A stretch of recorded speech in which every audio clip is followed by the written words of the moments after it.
ഒരു മിനിറ്റ് ഒരു കാര്യം പറഞ്ഞു പോലെ ഒരു കാര്യം പറഞ്ഞോട്ടെ. എന്താ കുട്ടി ഇത്? കാര്യം പറയട്ടെ. കൊറേ ആയില്ലേ ഞാൻ അച്ചാമ്മയുടെ പുറകെ കിടക്കുന്നു. എന്നെ ഇപ്പോഴെങ്കിലും ഒന്ന് ഇഷ്ടമാണെന്ന് അങ്ങനെ പറയല്ലേ പ്ലീസ്. ഒന്ന് മാറി ചേച്ചി. അങ്ങനെ പോയാലോ? കൈനോട് ചേച്ചി. അങ്ങനെ പറയല്ലോ. എന്നെ ഇഷ്ടമാണെന്ന് പറഞ്ഞിട്ട് പോവോ? പറ കൈനൂടാ. നീ ആരടാ? നിങ്ങളുടെ കൈ കേറി പിടിക്കണോ? എല്ലാരും ചട്ടിയില്ല. തല്ലി തീർക്കാനാണല്ലേ? അടച്ചോ നീ വേണ്ടിണ്ടാക്കാൻ പോവാണോ? ജോഫറെ ഇനി എന്താ പരിപാടി? ഓടാൻ പോവാണോ? പിന്നല്ലാണ്ട് ഓടിയ ബിൽഡപ്പ് മൊത്തം പോകട്ടോ. ഓടണ്ടെന്ന് ആഗ്രഹമുണ്ട് പെങ്ങളെ. ജാഫറെ, ഏതൊരു ഭീരുവിനും ധീരനാവാൻ കാലം ഒരു അവസരം നൽകും. ആ അവസരമാണിത്. നിങ്ങൾ എന്റെ കൂടെയുള്ളിടത്തോളം കാലം ഒരുത്തൻ എന്നെ കൊല്ലാൻ കഴിയില്ല മാമ. സിനിമയുടെ ഡയലോഗ് പറയാനും പറ്റില്ല. ആങ്ങളെ മാറ്. അവനെ ഞാൻ ഇടിക്കാം. കൊറേ നാളായി ഞാൻ സഹിക്കണു. എന്തിനുള്ള പുറപ്പാടാ? തല്ലാം, പക്ഷെ ഒരു നിയമമുണ്ട്. ഒരു നിയമവും ഇല്ല. ഒരു നിയമവും ഇല്ലല്ലോ? ഇല്ല. ഇനി ഇതിന്റെ പേരിൽ ഒരു പ്രശ്നം ഉണ്ടാവരുത്. ഇല്ല ശരിയാക്കി തരാട്ടോ. പാടുകൂട്ട ആങ്ങളെ ഓടിക്കോ. സ്ത്രീകളുടെ കൈ കയറി പിടിച്ചവന്റെ തലയല്ല വെട്ടേണ്ടത്.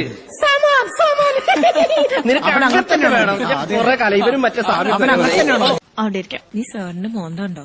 അണ്ണൻ ചെപ്പിയ പോലെ നല്ല കാര്യമുണ്ടോ? എന്ത് കളിയായിരുന്നു സാറേ? സാറിന്റെ ക്ലാസ്സിലെ പിള്ളേരാണല്ലോ അത്.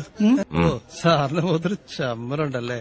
കുഴപ്പമില്ല. പക്ഷേ സാറ് രാവിലെ വരും ഗടിച്ചിട്ട് വന്നാൽ മതി. ചമ്മൽ വരുമ്പോ ഞാനതൊന്നും ഉപയോഗിക്കാറില്ല സാറേ. ഇക്കാലത്ത് വെള്ളടിക്കാത്ത ടീമുണ്ടോ?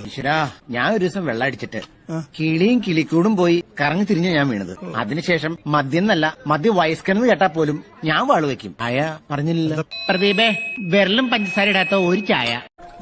എന്താണ് എന്തൊക്കെ എന്നെ വിളിക്കണ? ജോക്കറ, ജാഫർ. പോട്ടടാ, വിട്ടുകളാ. പിന്നെ എന്താണ്? നീ ഒരു 5 മിനിറ്റ് ഒരു പഴംപൊരിയും കടിച്ചു പിടിച്ചോണ്ടിരിക്കും. ചെല്ല്. ഹലോ ജീന, എത്ര മനോഹരമായ കാൻഡി. തലങ്ങും വിലങ്ങും തൂണും. എന്തെന്റെ വിശേഷങ്ങളൊക്കെ? ഒരു സൂത്രം കൊണ്ടുവന്നിട്ടുണ്ട്. ഇന്ന ഐഫോണാ? ഐഫോണല്ലേ ചോദിച്ചത്? വേണ്ടായിരുന്നു. കൊഴപ്പല്ല, ഇരുന്നോട്ടെ. പഴംപൊരി തീർന്ന അതെങ്ങോട്ട് പോന്ന? ഐഫോണാ? ഇതെവിടുന്നാ? ജെയിംസ് ഏട്ടൻ ഗിഫ്റ്റ് തന്നതാ. വെറുതെ പെൺപിള്ളേർക്ക് മാത്രമുള്ളല്ല, നമുക്കൊന്നും ഐഫോണിലല്ലേ. തരാടാ, നിന്നെ പോലെ സുന്ദരൻ എന്തിനാ എന്താണ് വന്നേ? എനിക്കൊരെണ്ണം മേടിച്ചല്ലോ. പെണ്ണുങ്ങളുടെയൊക്കെ പുറകെ നടന്നിട്ട് എന്തെങ്കിലും കാര്യമുണ്ടോ? കയ്യിലുണ്ടായിരുന്ന ഐറ്റത്തിനെ വിട്ട് വേറെ കെട്ടാൻ പോയത്.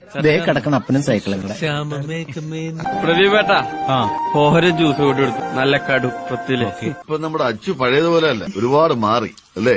ഞാൻ ആഗ്രഹിച്ച പോലെ അവളെ ഒരു UK കാരൻ അച്ചായനെ കൊണ്ട് തന്നെ കെട്ടിക്കാം. ഈ കല്യാണമെങ്കിലും എന്റെ ആഗ്രഹപ്രകാരം നടക്കണം.